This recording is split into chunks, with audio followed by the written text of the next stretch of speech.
Hello दोस्तों, स्वागत है आप सभी का पॉलिटी के अगले लेक्चर में। आप कैसे हैं सभी? और आप लोग नहीं बता रहे हैं मुझे कमेंट सेक्शन में कि आप लोगों को मेरे लेक्चर कितने अच्छे लग रहे हैं, कितने अच्छे नहीं लग रहे, क्या इम्प्रोवाइज़ किया जा सकता है इन लेक्चर्स में, ज़रूर कमेंट सेक्शन में बताएँ। और ये भी बताएँ कि कंटेंट आपको कैसा लग रहा है। हालाँकि कंटेंट तो सभी एग्ज़ाम्स के लिए यही रहेगा। खैर, तो अब तक हमने पॉलिटी के अंदर आर्टिकल 21 का आधा पोर्शन कवर कर लिया था। जो रिमेनिंग पोर्शन है वो आज हम कवर करते हुए आर्टिकल 22, 23 और 24 को भी साथ में कवर कर लेंगे। ठीक है दोस्तों, देखिएगा आर्टिकल 21 पे हम लोग थे। उसके अंदर हमारा जो रिमेनिंग पोर्शन था वो कुछ इस प्रकार है। कुछ दो केस हमें पढ़ने थे जो कि हमारे एग्जाम में भी फ्रिक्वेंटली पूछे जाते हैं और आपको पता भी होने चाहिए। केस का नाम देकर के पूछ लेगा कि इसमें सुप्रीम कोर्ट ने क्या वर्डिक्ट दिया था। तो जो पहला केस हमें आर्टिकल 21 के अंदर पढ़ना है वो है ज्ञान Kaur versus the state of Punjab 1996। इस केस में ज्ञान कौर वाले केस में सुप्रीम कोर्ट ने कहा कि there is no right to die, किसी भी व्यक्ति को मरने का कोई अधिकार नहीं है। क्यों? क्योंकि एक तरफ आपको फंडामेंटल राइट दिया जा रहा है जीवन जीने का, राइट टू लाइफ, वहीं दूसरी तरफ आप मर करके इस राइट का उल्लंघन कर रहे हैं। ठीक है, तो एक डॉक्ट्राइन है, द डॉक्ट्राइन ऑफ वेवियर, जो ये कहता है कि we can not waive off the fundamental rights. हम फंडामेंटल राइट्स का परित्याग नहीं कर सकते हैं। फंडामेंटल राइट्स हमें हमारे जीवन को बेहतर बनाने के लिए दिए गए हैं। फंडामेंटल राइट आर्टिकल 21 हमें जीवन जीने का अधिकार देता है, ना कि मरने का। ठीक है, तो हम फंडामेंटल राइट्स के विरुद्ध काम नहीं कर सकते। केस 1। दोस्तों, केस 2 के बारे में जानें।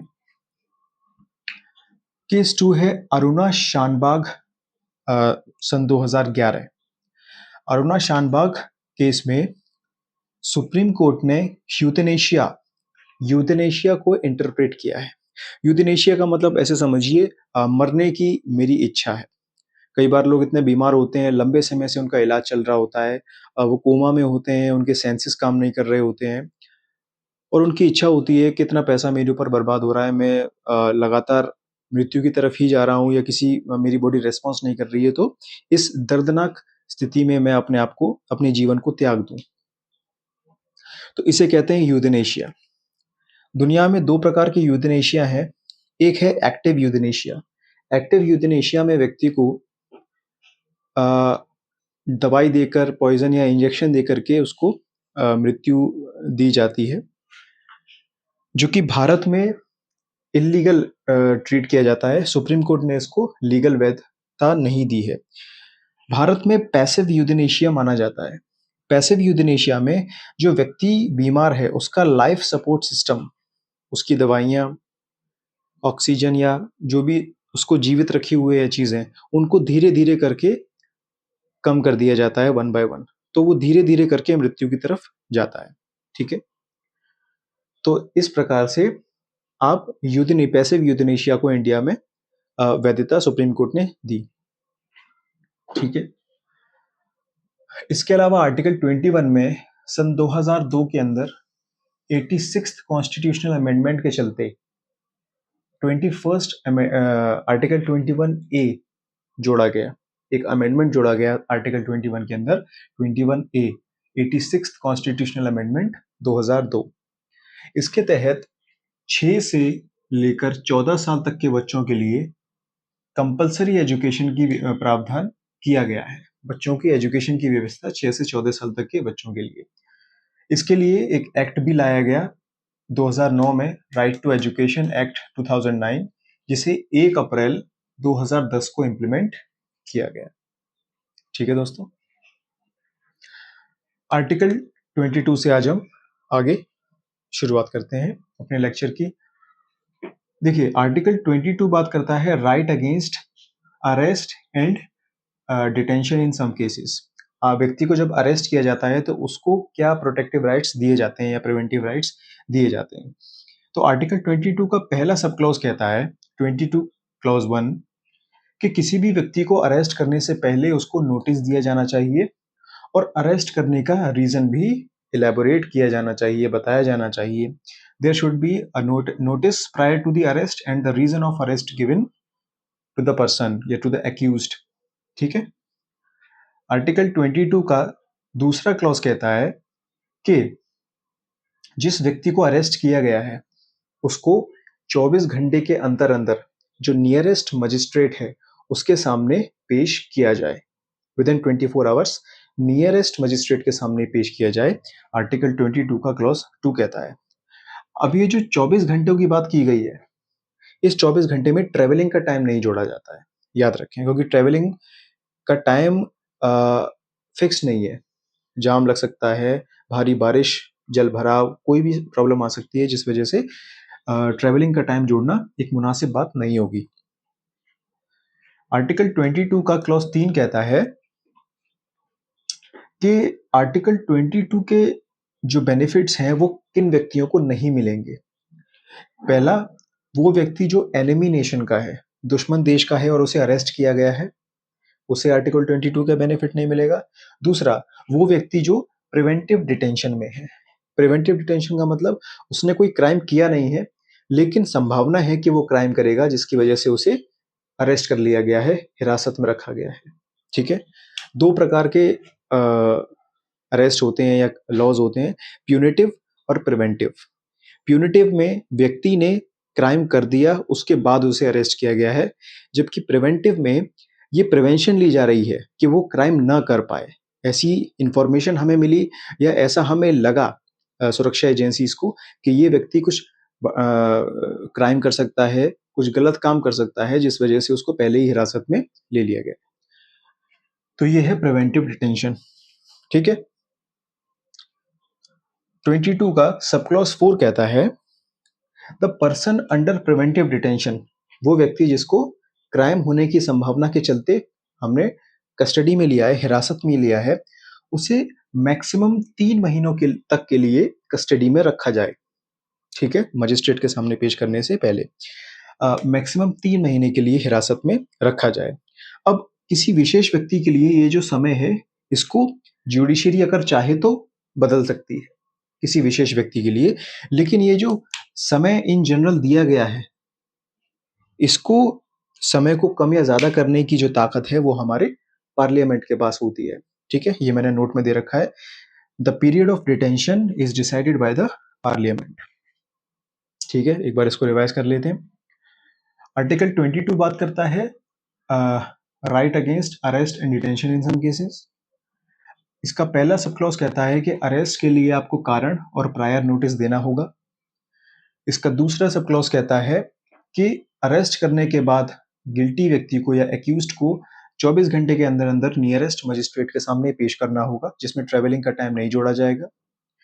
आर्टिकल 22 का सब क्लॉज 3 कहता है कि आर्टिकल 22 के बेनिफिट्स एनिमी नेशन के व्यक्ति जिसे अरेस्ट किया गया है उसको नहीं मिलेगा, और जो प्रिवेंटिव डिटेंशन के चलते जेल में कस्टडी में लिया गया है उस पर भी एप्लीकेबल नहीं है।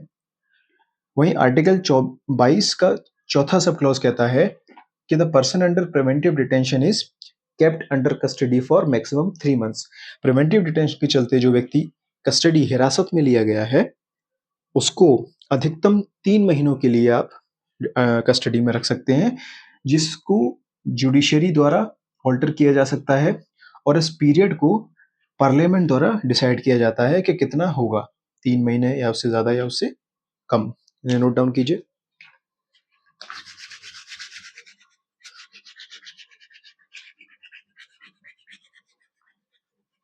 अब दोस्तों, आर्टिकल 22 के कंप्लीट होने के बाद हम आर्टिकल 23 की तरफ आगे बढ़ रहे हैं।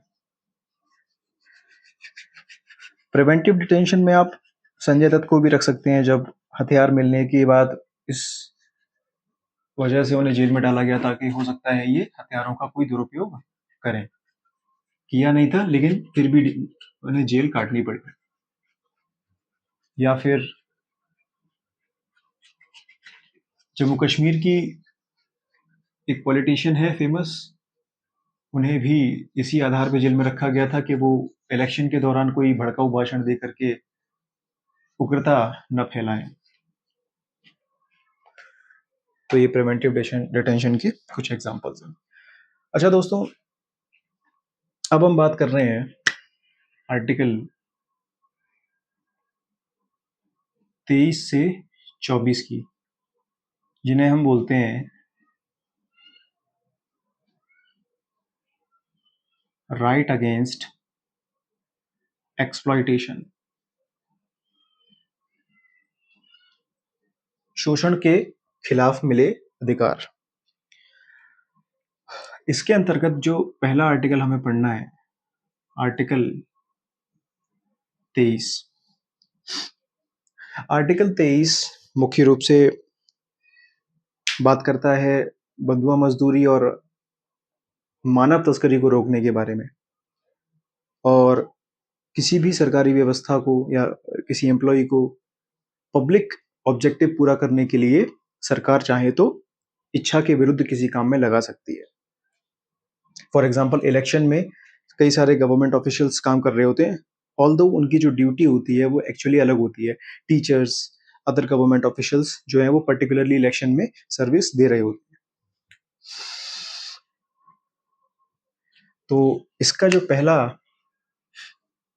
आर्टिकल है 23 क्लॉज 1, ये किस बारे में बात करता है?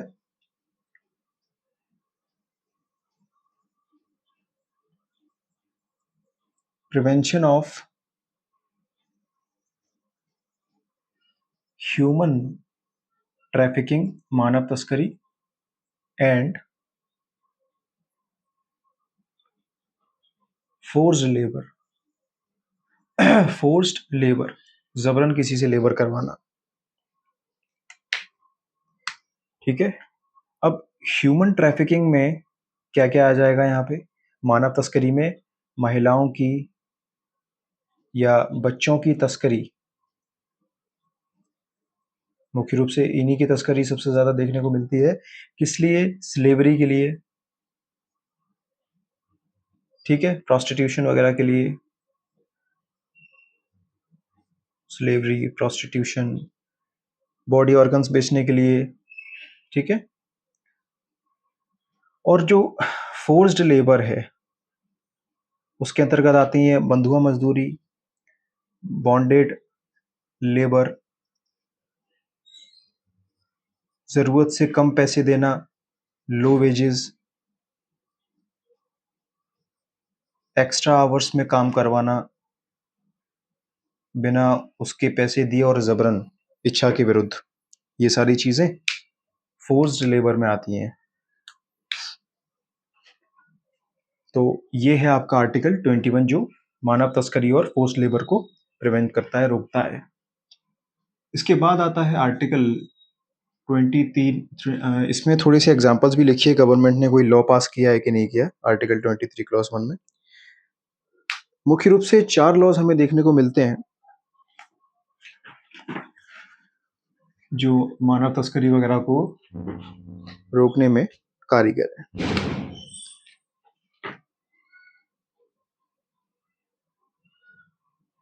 Immoral trafficking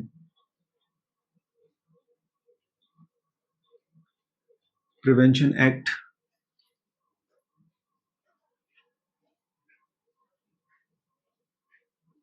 minimum wages act. ठीक है, minimum wages act, immoral trafficking prevention act,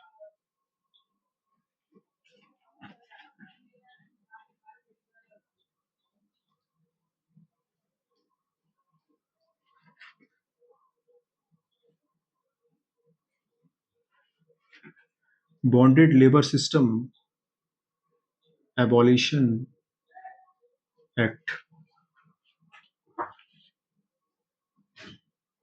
और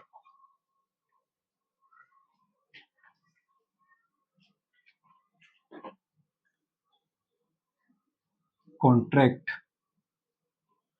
लेबर एक्ट। इन्हें लिखें।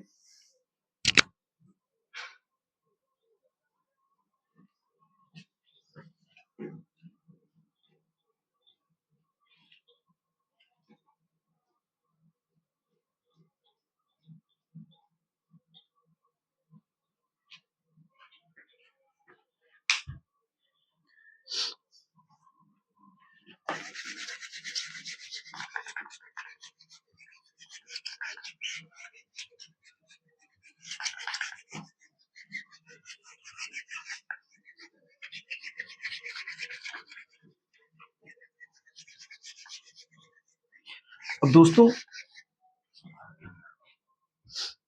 ये रहा हमारा आर्टिकल 23 क्लॉज 1। आगे बढ़ते हैं आर्टिकल 23 क्लॉज 2 के लिए, जिसमें ये बताया गया है कि राज्य, स्टेट, किसके पक्ष में? टुवर्ड्स पब्लिक ऑब्जेक्टिव, जनता का ऑब्जेक्टिव पूरा करने के लिए क्या कर सकता है?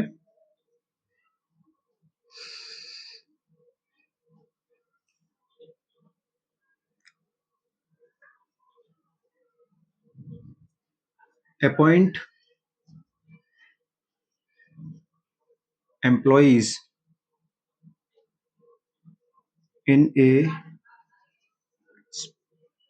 specific service without discriminating on the basis of caste, religion या क्लास। इसको नोट कीजिए।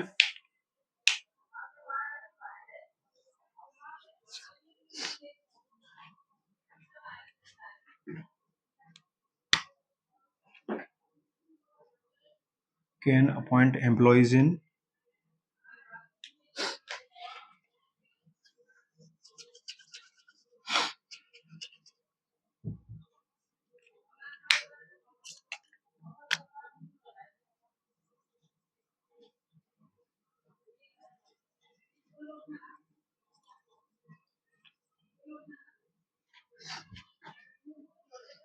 एम्प्लॉयज को बिना धर्म, जाति या वर्ग के आधार पे डिस्क्रिमिनेट किए उन्हें कंपलसरी सर्विस में ले सकती है राज्य, ताकि पब्लिक ऑब्जेक्टिव पूरा किया जा सके। बात समझ रहे हैं आप?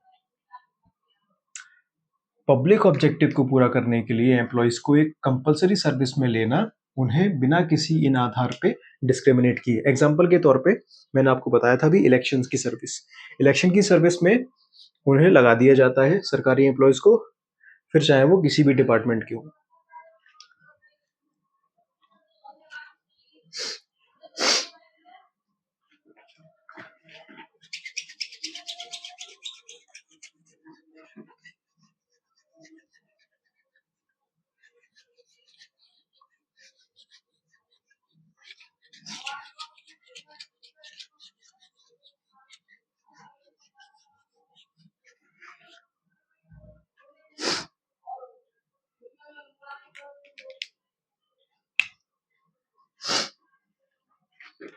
Next, article 24। दोस्तों, आर्टिकल 24 किस प्रकार का अधिकार देता है? Right against child labour. It gives the right against child labour. बाल मजदूरी के खिलाफ में ये अधिकार देता है। ये क्या कहता है? ये कहता है कि 14 साल से छोटे बच्चों को किसी भी प्रकार की लेबर में इन्वॉल्व नहीं किया जाए। ठीक है, इन्हें चाइल्ड, और जो एडोलेसेंट्स हैं यानी कि 14 से 18 साल तक के जो बच्चे हैं, इन्हें लेबर तो अलाउड है, लेकिन हजार्डस या हार्मफुल लेबर अलाउड नहीं है। क्या समझे?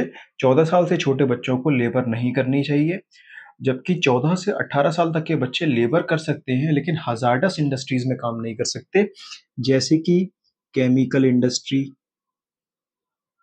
Heavy industry, etcetera. नोट करें।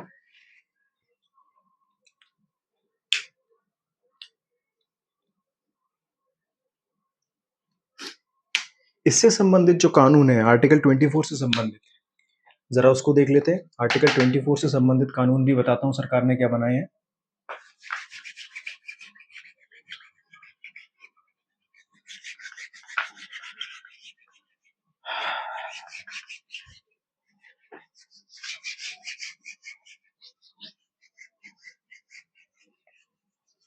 गवर्नमेंट ने एक लॉ बनाया, child labour prohibition act 1986। Child labour prohibition act 1986। इस एक्ट में जो इनिशियली प्रावधान दिया गया था, 1986 में जो प्रावधान इसमें किया गया था वो ये था कि 14 साल से छोटे बच्चे किसी हजार्डस वर्क में इन्वॉल्व नहीं होंगे। वर्क कर सकते हैं, लेबर कर सकते हैं, लेकिन कोई हजार्डस या हार्मफुल कार्य नहीं कर सकते। यानी 14 साल से कम के बच्चे काम कर सकते हैं, हजार्डस काम नहीं कर सकते। लेकिन इस ही एक्ट के अंदर एक अमेंडमेंट होता है, एक संशोधन होता है 2016 में, जिसके तहत ये जो आर्टिकल 24 वाली चीजें हैं वो इंक्लूड कर दी गई। क्या इंक्लूड किया गया कि 14 साल से छोटे बच्चों को नो लेबर, इनसे लेबर नहीं करवानी। वहीं एडोलेसेंट्स यानी 14 से 18 साल तक के बच्चों को लेबर अलाउड है, बट नो हजार्डस वर्क। लेकिन ये किसी भी प्रकार के हजार्डस वर्क यानी कि नुकसानदायक काम में नहीं होंगे, किसी हजार्डस इंडस्ट्री में इन्वॉल्व नहीं होंगे। ठीक है दोस्तों, बस इसको वाइंड अप करने का टाइम आ गया है। एक केस और लिखेंगे आप आर्टिकल 24 से संबंधित, उसके बाद हम इसको फाइनली लेक्चर को वाइंड अप कर देंगे। इतना नोट डाउन कीजिए।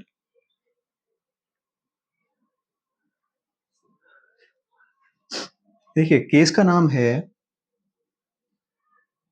MC Mehta versus the state of Tamil Nadu. MC Mehta versus the state of Tamil Nadu. इसमें यह बोला गया कि वो बच्चे जो लेबर में इन्वॉल्व हैं और उसकी वजह से जो उनको शारीरिक मानसिक रूप से प्रताड़ना झेलनी पड़ती है, उसके विरुद्ध में उन बच्चों को पहली चीज फ्री एजुकेशन दिलवाई जाएगी ताकि उनका पूर्ण विकास हो सके। उन बच्चों को रिहैबिलिटेशन करवाया जाएगा, जहां उनका शारीरिक मानसिक रूप से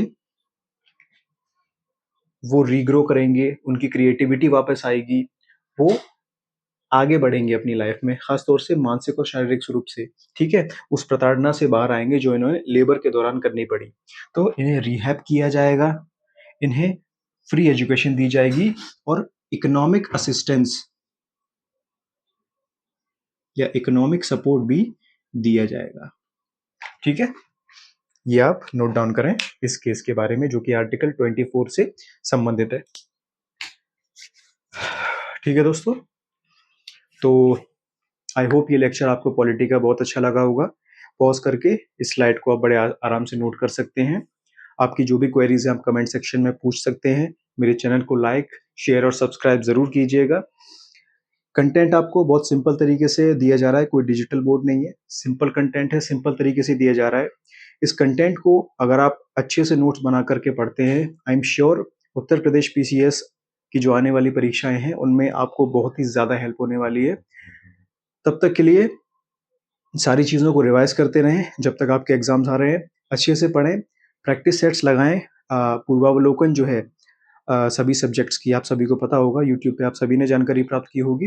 एक पूर्वावलोकन करके कई सारे जितने भी इम्पोर्टेंट सब्जेक्ट्स हैं, हिस्ट्री, पॉलिटी, ज्योग्राफी एटसेट्रा, इनकी प्रीवियस ईयर क्वेश्चंस की एक सेट आती है, उसको बार-बार लगाएँ। मल्टीपल टाइम्स लगाने के बाद उनके शॉर्ट नोट्स बनाएँ, जो भी आपने गलतियाँ की हैं, और रिवाइज़ करके उनके बाद टेस्ट सीरीज़ लगाएँ। इसी तरीके से आप आगे बढ़ेंगे और आप एग्ज़ाम भी क्लियर कर जाएँगे। तब तक के लिए बहुत-बहुत धन्यवाद। जय हिंद।